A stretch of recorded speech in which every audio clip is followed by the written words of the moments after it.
अगर हमने वास्तु नहीं दिया तो मेरा वर्क बेकार है, फ्रेशर्स कहलाएंगे, नॉन टेक्निकल। इसलिए प्लानिंग में वास्तु का बहुत इंपॉर्टेंट रोल माना जाता है। वास्तु को कुछ पार्ट में डिवाइड कर दिया है। बहुत सारे लोगों को इसका आइडिया नहीं है। वो वास्तु को सिर्फ एक ही कैटेगराइज में लेके चलते हैं, सिर्फ एक कैटेगरी मानते हैं। क्या कि वास्तु का मतलब सिर्फ वास्तु, और वास्तु के अंदर सारी चीजें। ऐसा नहीं है।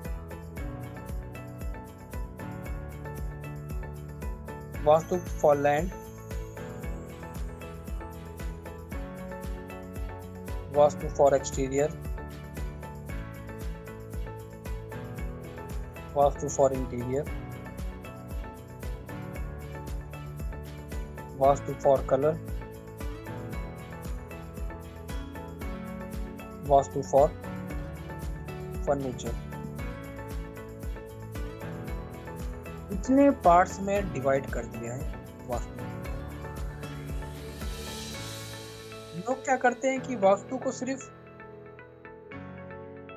एक कॉन्सेप्ट में एक्सप्लेन कर देते हैं। वास्तु के बेसिस पे ये कर सकते हो, वास्तु के बेसिस पे वो कर सकते हो, बस उसी में सारी चीजें मिक्स करते हैं।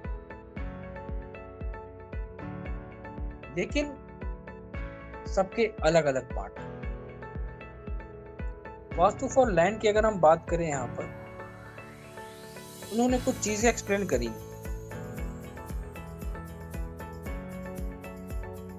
पहली चीज, वास्तु क्या चीज होती है? Vastu Shastra is a Sanskrit word which literally means science of architecture। Sanskrit word है जिसका मतलब होता है science of architecture. And Vastu Shastra is one of the ancient teachings of Indian civilizations। Vastu Shastra tell us how to plan the buildings of house so that positive energy is distributed in our lives। Vastu शास्त्र buildings में, constructions में, हर एक चीज में use करा जाता है ताकि एक पॉजिटिव एनर्जी हमारी लाइफ में आए या डिस्ट्रीब्यूट हो। Vastu initially started with the construction of temples. कोई अगर मुझसे पूछेगा कि वास्तु एक्चुअल में स्टार्ट कहाँ से हुआ था, वास्तु के बारे में तो सभी लोगों को बहुत पता है, बट वास्तु कहाँ से शुरू हुआ? with the construction of temples, but later it started being used in the construction of home। उसके बाद इसका क्रेज हुआ, लोगों में फैला, लोगों ने जाना कि वाकई में यार ये बहुत एक इम्पोर्टेंट पार्ट है हम लोगों की लाइफ के। तो ये कहाँ हुआ? Construction of homes, offices, buildings, vehicles, paintings, sculptures and furnitures। This principle has been used in Indian construction since ancient times and continues to be used in modern architecture। चाहे वो रोमन हो, चाहे वो आर्किटेक्चर हो, चाहे वो कोई भी हो, वास्तु एक कॉमन कंपल्सरी है। नॉट इन एवरी कंट्री, किसी हर पर्टिकुलर कंट्रीज की बात करें। वास्तु शास्त्र depend on different energies which are generated from the environment like sun, cosmic energy, light energy, wind energy। इसकी भी हम डिटेल में आगे बात करेंगे। If a house is built according to these principles, then all kind of happiness comes in the life of the residents living in that house। तो वास्तु इसलिए important है। अब वो क्या क्या है, शुरुआत करते हैं वास्तु फॉर लैंड से। किसी बंदे ने मुझसे पूछा, उसने मुझसे कहा, यार मुझे एक बात ये बताइए, मैं एक प्लॉट खरीद रहा हूँ और उस प्लॉट की फेसिंग नॉर्थ ईस्ट है, क्या वो प्लॉट हमारे लिए बेस्ट है या नहीं है, मुझे तो पता नहीं।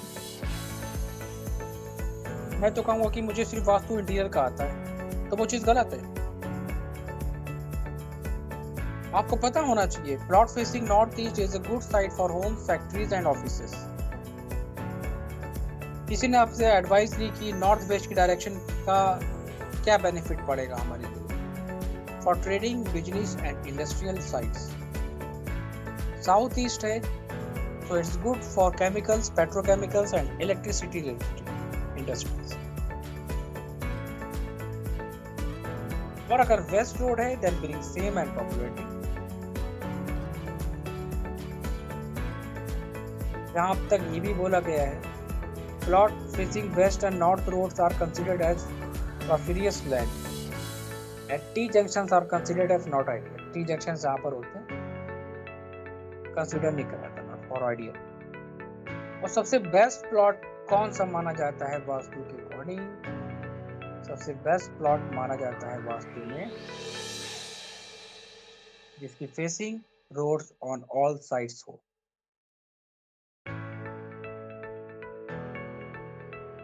इफेक्ट क्या पड़ते हैं? किसी ने पूछा अगर ये नहीं है उसके बेसिस पे तो हमारी लाइफ में इफेक्ट क्या पड़ेंगे, ये भी पता होना चाहिए। नॉर्थ और नॉर्थ ईस्ट का मतलब हो गया ideal for womens and for business activities as this will ensure wealth. अगर किसी ने कहा ईस्ट या नॉर्थ ईस्ट है, effect for road near the plot, अगर हमारा प्लॉट रोड के नियर है तो ईस्ट या नॉर्थ ईस्ट डायरेक्शन अगर हमारे प्लॉट की then useful for newspaper, offices, presses, photo studios, media, industries and residence. हर एक की अलग अलग कैटेगरी यहाँ पर उन्होंने दे दी। ये सब चीजें आपको पता होना चाहिए। आपके माइंड में ये कॉन्सेप्ट नहीं होना चाहिए कि ये हमारी फील्ड का नहीं है और हमारे यहाँ वास्तु प्रिंसिपल्स को फॉलो नहीं करते। एक प्रोफेशनल के लिए इस चीज का जानना मस्ट है।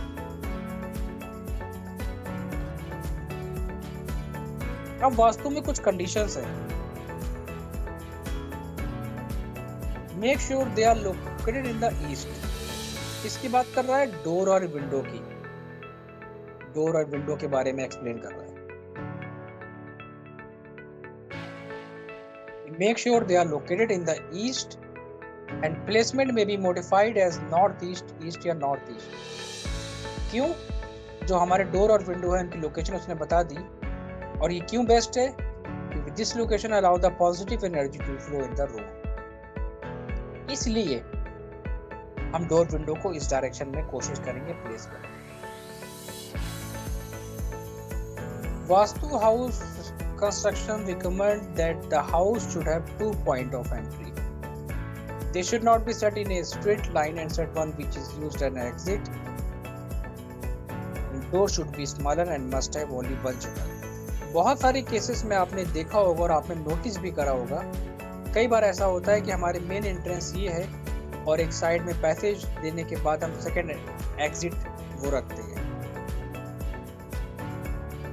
कई प्लान्स में ये मेंशन होता है, लेकिन हम लोगों को लगता है कि क्या लगता है पता है 99% लोग क्या कैलकुलेशंस करते हैं, प्लॉट का एरिया बड़ा था तो उसने पैसेज दे दिया, प्लॉट का एरिया बड़ा था तो उसने पैसेज दिया तो पैसेज के साथ उसने एग्जिट दे दी। ये कैलकुलेशंस करते हैं लोग, लेकिन वहां पर फैक्ट क्या था? वहां पर ये था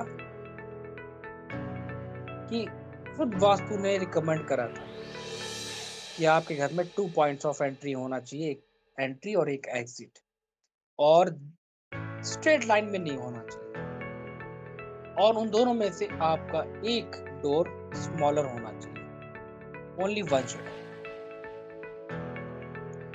The main door being large than the other door should be equipped with 2 shutters.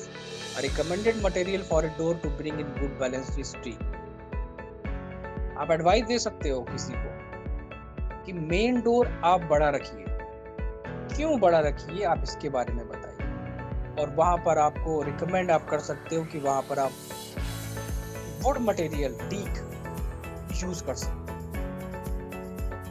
इसीलिए आपने कभी नोटिस करा, कभी भी आपने नोटिस करा कि जो फ्रंट एलिवेशंस के लोग डिजाइन देते हैं उनमें वुड मटेरियल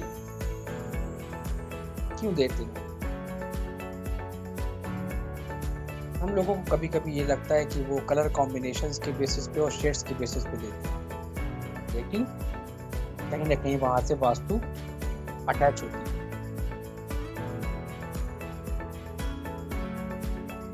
एक बात और मैं यहाँ पर एक्सप्लेन करना चाहूँगा, बहुत इंपॉर्टेंट है।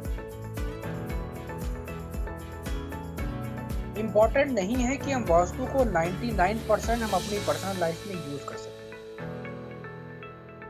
हम अपनी प्लानिंग में, हम अपने इंटीरियर में, अपने फर्नीचर में हम वास्तु दें, ये 100% श्योर नहीं है। उसके पीछे रीजन क्या है कि अगर आपके घर की कंस्ट्रक्शन है, 0 से लेके चल रहा हो, तो उस कंडीशन में तो पॉसिबल है आप दे सकते। बहुत सारी कंडीशन में पॉसिबल नहीं होती, तो वो कौन कौन सी कंडीशंस होती है हम आगे डिस्कस करेंगे। The main entrance should not face a wall and a door opening to the next room should be provided.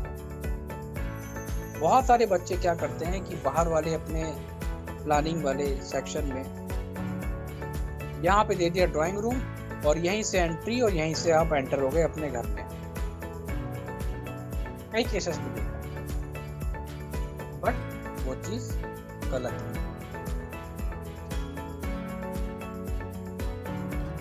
वो आप नहीं कर सकते वास्तु की वजह से।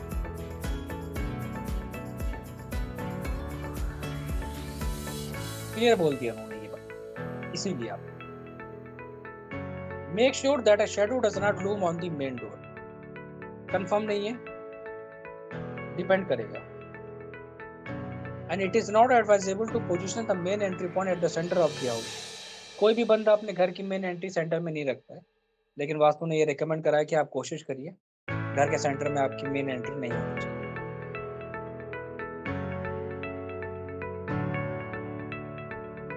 It is also important in Vastu principle that the main entrance should not face road intersections. और अगर हमारे घर की सामने की मेन मान के चलो रोड फेस रोड इंटरसेक्शन है, तो फिर हम इसमें कुछ कर भी नहीं सकते हैं। कोशिश करो, अगर आप डिसाइड कर रहे हो प्लॉट लेने की, तो आपको ये उसी वक्त डिसाइड करना पड़ेगा प्लॉट परचेस करने से पहले। सारे points. There should not be large trees that appear to be blocking. Large trees को हम कैसे रोक सकते हैं? वो इसलिए क्योंकि अब ये फैशन हो गया। अब लोग अपने एरिया वगैरह में आप देखोगे वो लार्ज ट्रीज ही यूज करते हैं। उस चीज को हम ना नहीं कह सकते। मैंने बोला था कि वास्तु को हर जगह हम लोग यूज नहीं कर सकते, कहीं ना कहीं टर्म्स और कंडीशंस।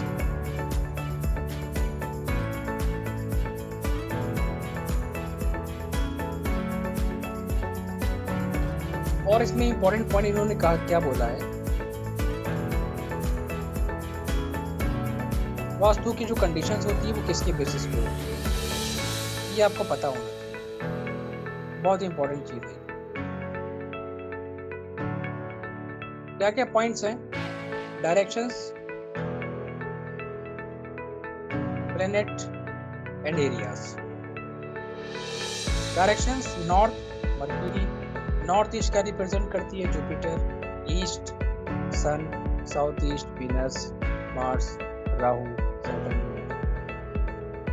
डायरेक्शन के बेसिस पे प्लेनेट को डिसाइड करा है और उसके बेसिस पे इन्होंने एरिया को डिसाइड किया। एग्जांपल, अगर आपसे कोई क्रॉस क्वेश्चन करता है, आपसे किसी ने कहा जरा मुझे ये बताइए, आप कहते हो नॉर्थ डायरेक्शन बेस्ट है लिविंग के लिए।